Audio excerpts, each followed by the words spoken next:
Assalamualaikum warahmatullahi wabarakatuh.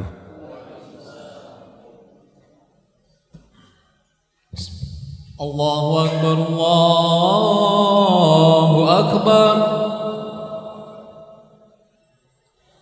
Allahu Akbar, Allahu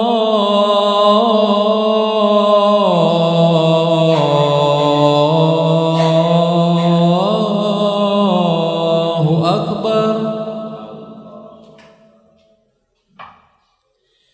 Asyhadu an la ilaha illallah.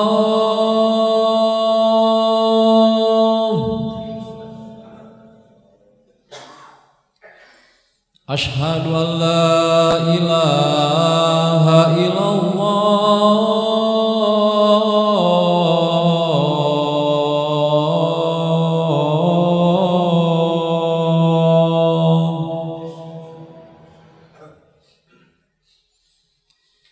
Asyhadu anna Muhammadar Rasulullah.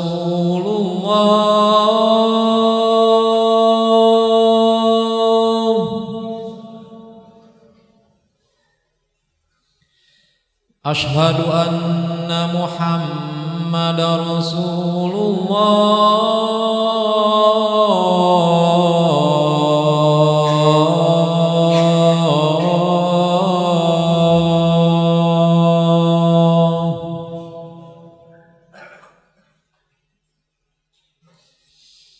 Hayya 'alas shalah.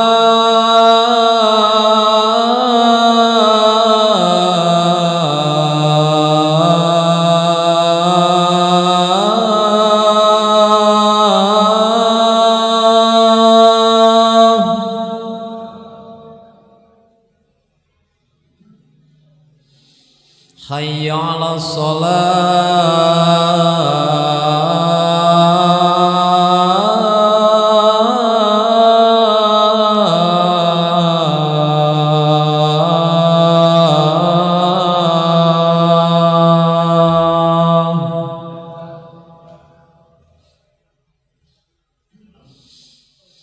Hayya 'alal falah.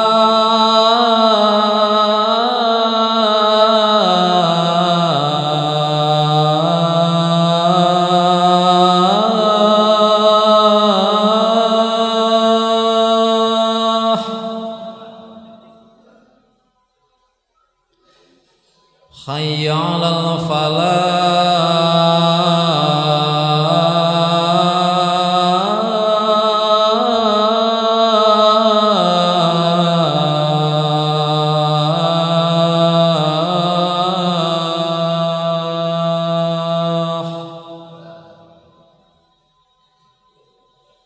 Allahu Akbar, Allahu Akbar. La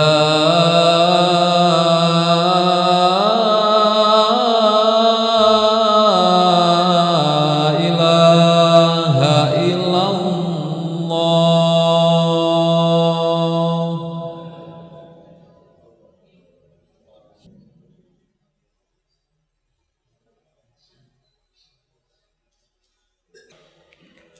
Innal hamdalillah nahmaduhu wa nasta'inuhu wa nastaghfiruh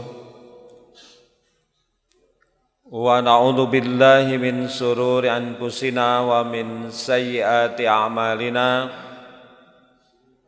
May yahdihillahu fala mudhillalah wa may yudlil fala hadiyalah. Asyhadu an la ilaha illallah wahdahu la syarikalah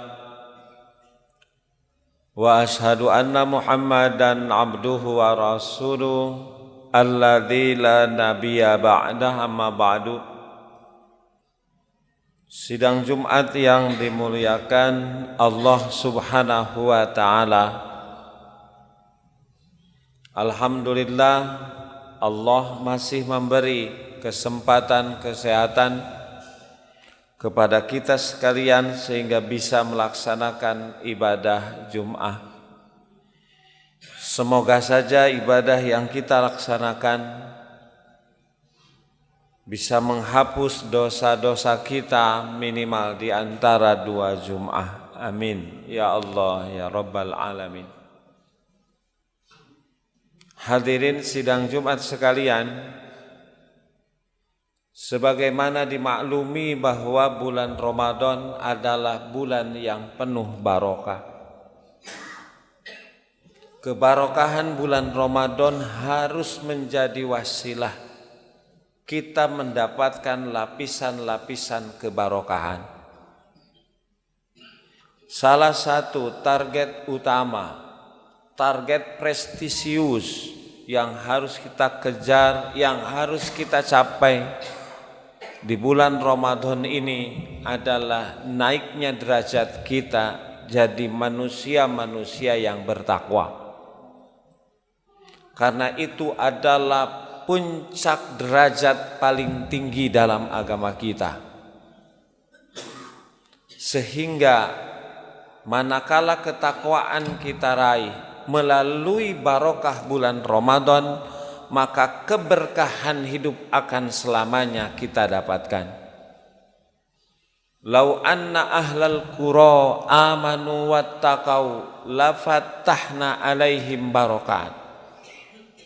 Kalaulah penduduk satu negeri benar imannya, kemudian takwa kepada Allah Subhanahu wa taala, lafatahna alaihim barakat, maka kami akan menurunkan barokah. Jadi barokah itu turun karena dipancing oleh ketakwaan, dan ketakwaan itu kita raih memungkinkan di bulan Ramadan. Tidak ada target ibadah yang langsung menyebut takwa kecuali Ramadan. Salat targetnya tanha anil fahsya'i wal munkar. Kalau target-target ibadah tidak tercapai, maka kata Imam Al-Maraghi, lam takun ibadatan. Itu tidak termasuk ibadah. Karena ada fisik ibadah, ada rohnya ibadah. Manusia, yang disebut manusia ada fisik, ada rohnya. Makanya gambar manusia, foto manusia bukan manusia. Manakala ibadah hanya fisiknya saja, maka lam takun ibadatan, tidak termasuk ibadah. Karena ibadah yang kita lakukan ada pengaruh, ada target, ada ruh. Harus berbeda orang yang suka ibadah dengan yang tidak suka ibadah. Harus berbeda akhlaknya orang yang suka sholat dengan yang tidak sholat. Harus berbeda ahli saum dengan yang tidak saum. Ini yang tidak saum ngebohong, tukang saum berbohong, apa bedanya? Itu lam takun ibadah. Demikian juga nanti zakat fitri yang kita keluarkan, itu juga ada target. Targetnya adalah tuhratan lis-shaiminal lagwi warrafas wa tu'matan lil masakin. Secara khusus membersihkan kekurangan-kekurangan yang kita lakukan selama saum ini. Ketika kita saum menunggu waktu, umpamanya ada orang yang mengisi waktunya dengan sekedar mendengarkan lagu, mendengarkan film-film yang sesungguhnya merusak imannya, itu bisa menutupi kualitas saum. Maka orang mukmin terbaik adalah min husnil islami mar'i tarkuhu ma la ya'nihi. Sebaik-baik orang mukmin yang tidak bergaul bercampur sesuatu yang tidak ada manfaat. Yang disebut manfaat tentu ukurannya menurut agama. Karena khamar saja, alkohol saja, sekedar manfaat, ada manfaat. Quran menyebut cuman manfaat untuk dirinya, tapi wa ithmuhu akbaru min naf'ihima. Dosa madaratnya lebih besar ketimbang itu. Demikian juga ibadah haji. Targetnya adalah, tujuannya adalah mabrur. Makanya al-hajjul mabrur laisa lahu jazza ilal jannah. Mabrur itu diambil dari kalimat albir. Albir itu kebaikan. Albiru husnul khuluq. Yang disebut kebaikan itu bagusnya akhlak. Maka haji mabrur ketika pulang akhlak kepada Allah, akhlak kepada sesama, akhlak kepada makhluk harus lebih bagus. Makanya al-hajjul mabrur laisa lahu jaza illal jannah. Oleh karena itu ada doa wat tawaffana ma'al abrar. Ya Allah, wafatkan kami bersama orang-orang yang albirru, yang mabrur.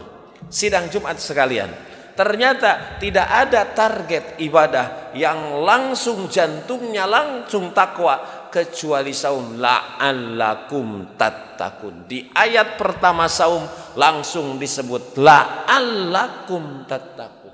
Kenapa? Karena ini adalah derajat paling tinggi yang mengundang seluruh barokah. Ketika Ramadan bulan penuh keberkahan, maka pastikan keberkahan Ramadan harus menjadi keberkahan dengan diri kita, di mana kita mampu meraih ketakwaan. Nanti lapisan-lapisan barokah akan kita dapatkan manakala seluruh ahli saum mendapatkannya.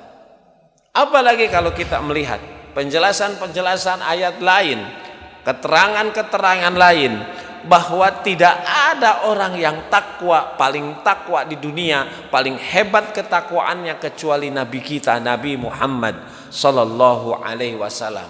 Ada 3 sahabat yang datang kepada Rasulullah SAW yang menanyakan bagaimana ibadah Nabi sehari-hari. Maka istri-istrinya menjawab, sehingga para sahabat berkomentar, aina nahnu min Rasulillah, gitu. Ya, tidak ada apa-apanya ibadah kami dibanding ibadah Nabi kita.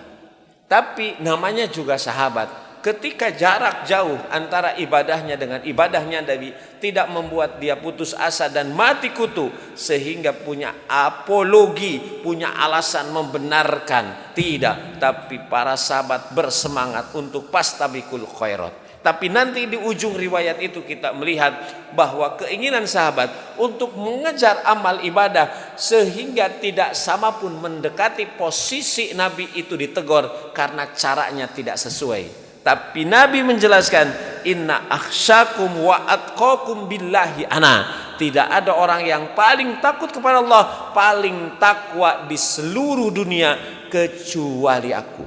Makanya ketika ketakwaan ini kita raih, maka kita walaupun mungkin tidak setakwa Nabi, wasyaddidu wa qarribu, minimal dalam agama mendekat-dekatkan, mempersis-persiskan, harus persis seperti Nabi, harus sama, walaupun tidak nomor 1, nomor 2, masuk big four, paling tidak 10 besar, mendekati gitu. Dan itu hanya ada di bulan Ramadan. Oleh karena itu, kalau kita membaca surat Hujurat ayat 13, jelas Quran menyebut, inna akramakum indallahi atqakum, sesungguhnya yang paling mulia paling takwa. Sekedar mulia, semua manusia terlahir mulia. Allah menggambarkan, makanya dalam surat Bani Israil, walaqad karramna bani Adam, kami sudah memuliakan Adam. Jadi orang mana saja, pendidikan bagaimanapun, orang tua bagaimanapun, termasuk mohon maaf, anak yang kita sebut anak haram jadah, bukan anaknya mulia, orang tuanya yang haram jadah. Karena semua terlahir karramna bani Adam, mulia. Maka hadirnya agama, hadirnya ketaatan kita kepada Allah, bagaimana kemuliaan yang Allah hadirkan setar setiap manusia mulia, kesananya tetap mulia, bahkan lebih mulia ketika pulang makin mulia. Ini ada orang yang dihadirkan oleh Allah mulia, tapi hidup jadi hina, ketika pulang lebih hina. Na'udzubillah. Tidak berbeda seperti anak yang diberi modal oleh orang tua untuk usaha, jangankan untung, modalnya saja habis. Ini lebih parah, sudah hadir mulia tapi pas pulang hidupnya hina. Jangan dianggap sekedar dapat harta mulia, ternyata korun dengan hartanya justru hina.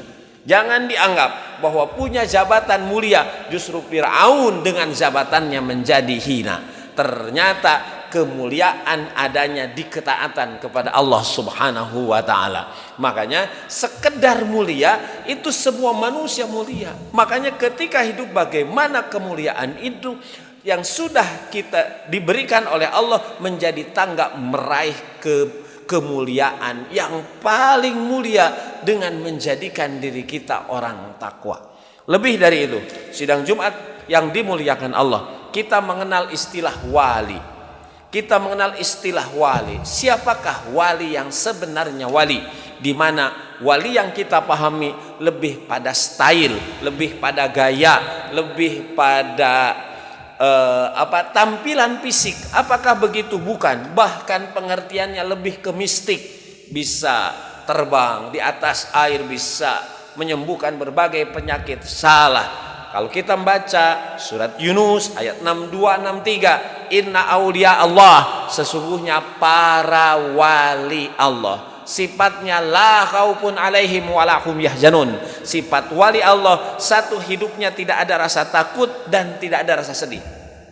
Takut urusan yang akan datang, sedih urusan yang sudah berlalu. Kenapa wali Allah hidupnya tenang, tidak merasa takut masa depan, takut masa depan anaknya, takut masa depan dunianya, takut masa depan akhiratnya, takut harga-harga naik. Kenapa? Karena wali Allah senantiasa orang yang bertakwa kepada Allah. Maka Allah menggambarkan sesungguhnya para wali Allah la khaufun alaihim walahum yahzanun alladzina amanu. Wali Allah itu orang beriman, wa kanu yattaqun, berjuang naik derajatnya jadi orang takwa. Jadi siapapun orang takwa, itulah wali Allah yang sifatnya tenang tegar. Kenapa tenang tegar? Sidang Jumat sekalian, apa yang kita lakukan itulah nasib kita. Apa yang kita lakukan itulah nasib kita. Kekayaan yang kita miliki saat ini, hari ini, aset-aset kekayaan kita itu hasil usaha kita di waktu-waktu yang sudah lalu. Itulah aset kita sekarang. Ilmu kita sekarang itulah hasil jerih payah kita dari mulai kita TK, SD, mungkin sekolah agama, sanawiyah, SMP, SMA, kuliah, ikut kursus, itulah ilmu kita. Demikian masa depan kita ditentukan oleh apa yang kita lakukan hari ini. Jangan bertanya, saya di masa depan gimana? Tanya apa yang kau kumpulkan setiap saat. Sibuk dengan apa? Itulah masa depan kita. Makanya apakah nanti masuk surga atau masuk neraka? Silahkan. In ahsantum ahsantum lianfusikum. Kalau kau berbuat baik, maka kebaikan yang akan mendatangimu. Wa in asatum falaha, kalau engkau berbuat jahat, maka kejahatan lambat laun pasti akan mendatangimu, dan itu tidak akan pernah salah alamat. Sidang Jumat sekalian, apakah saya nanti jadi ahli surga atau jadi ahli neraka? Maka jawabannya, apa yang kau kumpulkan tiap hari, amal apa yang kau lakukan, itulah masa depan kita. Makanya kenapa para wali Allah hidupnya tenang? Karena mereka senantiasa melakukan kebaikan-kebaikan dengan cara kebaikan yang sebenarnya. Mereka beriman, kemudian mereka bertakwa kepada Allah Subhanahu wa ta'ala. Cuman yang tidak boleh, ketika kita berjuang menjadi manusia takwa, maka kita merasa sudah jadi wali Allah. Itu yang tidak boleh. Fala tuzakku anfusakum, jangan merasa paling soleh. Innallaha ya'lamu liman ittaqa, Allah yang paling tahu siapa di antara kalian yang sudah bertakwa dan yang belum. Barakallahu li wa lakum.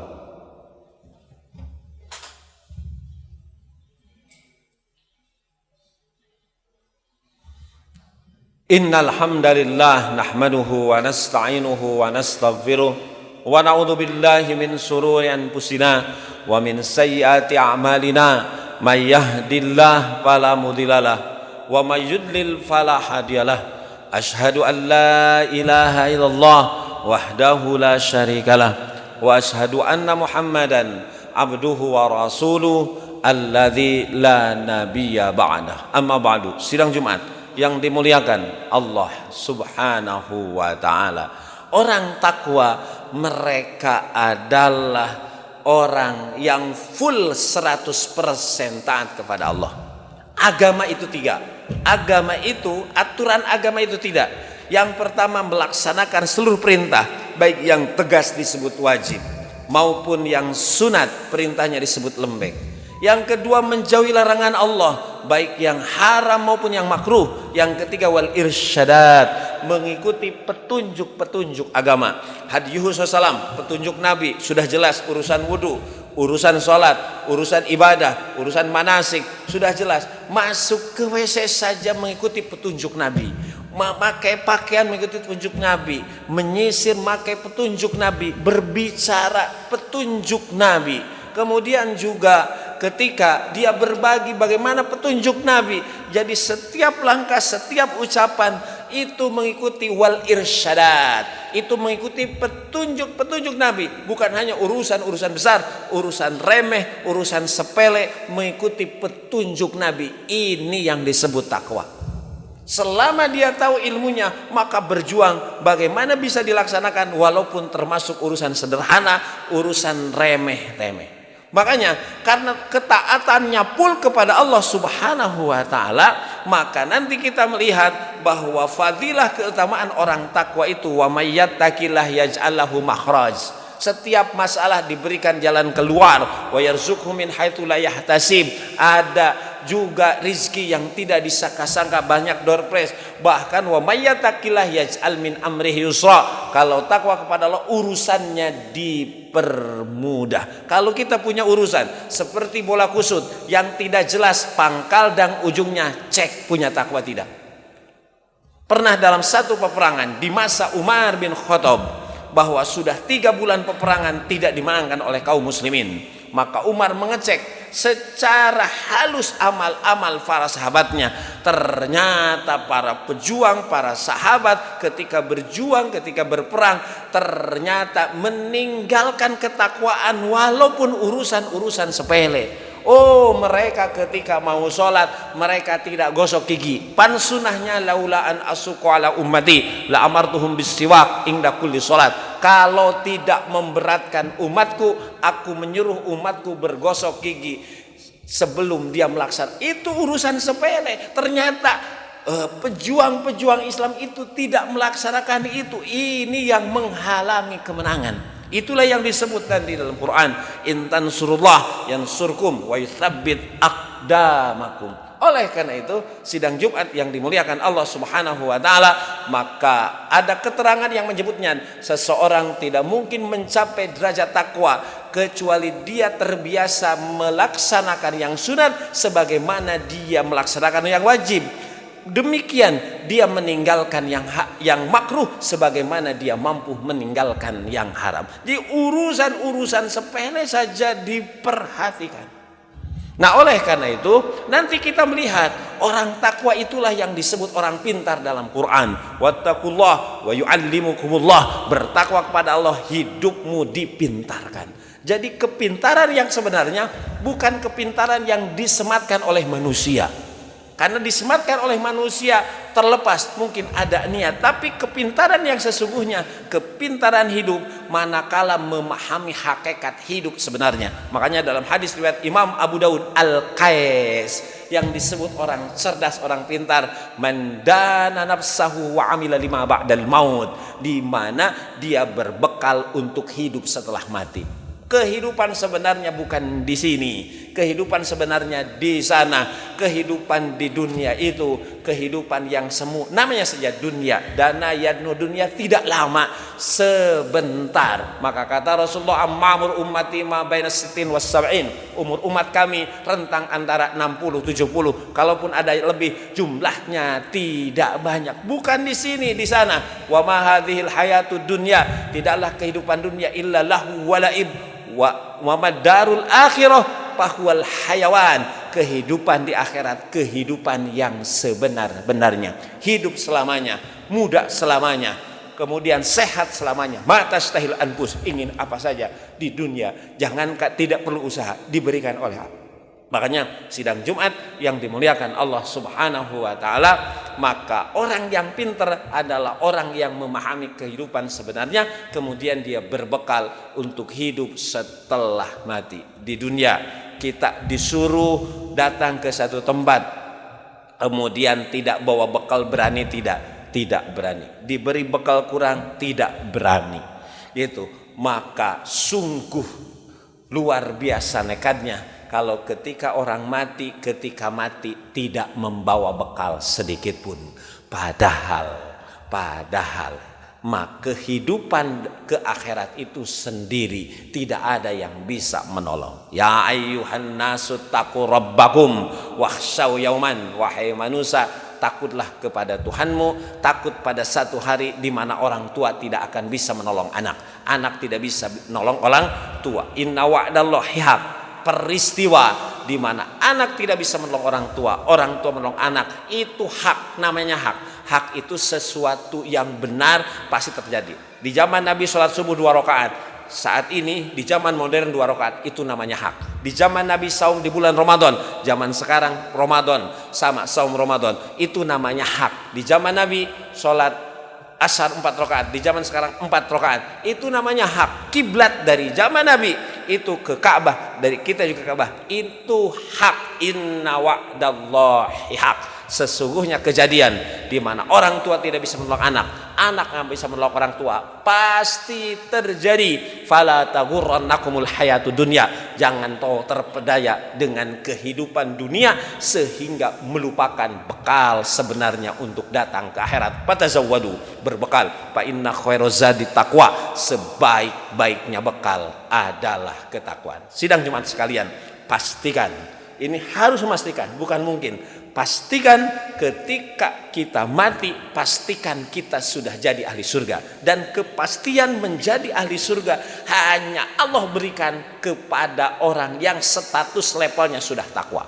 Wasari'u ila magfiratim min rabbikum wa jannah arduhas samawati wal ard uiddat lil muttaqin. Bukan mungkin, apakah ketika saya mati saya masuk surga atau masuk neraka gitu. Itu masih mungkin gitu. Kalau dalam surat At-Taubah ada ayat yang berbicara wa akharuna ikhtalafu bidunubihim khalatu amalan sholiha wa akharas sayyi'a. Ada orang-orang yang beriman yang amal solehnya bercampur dengan dosa. Dia orang beriman, sering melakukan ibadah-ibadah, tapi pada saat yang sama dia juga melakukan dosa-dosa dan dia paham bahwa dia beribadah tapi dia juga berbohong, dia beribadah tapi juga dia menipu, dia beribadah tapi juga dia mendolim orang lain. Ini kholatu amalan solihan, di mana amal solehnya bercampur dengan dosa yang dia lakukan. Bagaimana nasib di akhirat? Mungkin asallahu ayyatuba alaihim, mudah-mudahan Allah ampuni dosa, mudah-mudahan bisa diampuni, bisa tidak. Tapi orang yang takwa sudah pasti dipastikan masuk surga. Itulah kenapa di bulan Ramadan yang penuh barokah ini, keberkahan Ramadan harus mengantarkan pada keberkahan, puncak dari keberkahan. Apa? Kita meraih derajat takwa. Sidang Jumat sekalian, sebentar lagi kita akan masuki 10 hari terakhir di bulan Ramadan. Terlepas evaluasi diri gitu atas ibadah khusus di bulan Ramadan, pastikan 10 hari sekarang terakhir sampai terakhir, pastikan tren ibadah dan semangat kita makin meningkat supaya keberkahan Ramadan bisa kita raih dengan mendapatkan derajat takwa. Rada susah ketika di luar Ramadan untuk dapat takwa, rada susah. Jangankan dengan masyarakat, di keluarga saja, yang ini saum, yang ini tidak, pokoknya saum sunan, rada susah. Makanya pastikan sekarang 10 hari terakhir. Makanya itulah yang dilakukan Nabi. Idza dakhalal asru, kalau masuk 10 hari terakhir di bulan Ramadan, sadda mi'zarahu, mengencangkan ikat pinggang, wa ahya lailahu, malam banyak bangunnya untuk beribadah, wa iqadu ahlahu, bahkan seluruh anggota keluarga berjamaah untuk meningkatkan amal ibadah kepada Allah Subhanahu wa taala. Mudah-mudahan hadirin sidang Jumat yang dimuliakan Allah, keberkahan Allah menjadi jalan mendapatkan ketakwaan yang kita perjuangkan. Aku qouli hadza wa astaghfirullah li wa lakum. Rabbana atina fid dunya hasanah wa fil akhirati hasanah wa qina adzabannar. Wassalamualaikum warahmatullahi wabarakatuh.